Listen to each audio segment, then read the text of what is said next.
সেই ব্যক্তি যেই ব্যক্তি তার পরকাল ভুলে না। দুনিয়ার জন্য পরকাল যারা ভুলে যায় তাদের মতো বোকা কেউ নাই গো।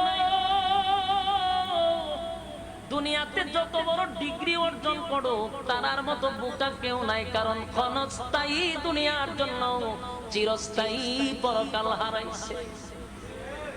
এই দুনিয়া এমন একটা দুনিয়া, 80 বছর 100 বছর বাঁচার পরেও যদি মরে, পুনরায় যখন জীবিত করা হবে মনে হবে এতদিন যে ছিলাম এটা একটা কল্পনা, স্বপ্নের মতো মনে হবে। আর এরপরে যেই জগৎ ডুববেন এটার শুরু আছে রে, শেষ নাই। এই জন্য বুদ্ধিমান ওই ব্যক্তি ক্ষণস্থায়ী কিছু সময়ের জন্য চিরস্থায়ী সুখ শান্তির জায়গাটা নষ্ট করলো। সাবধান, পরীক্ষার হলে আসি।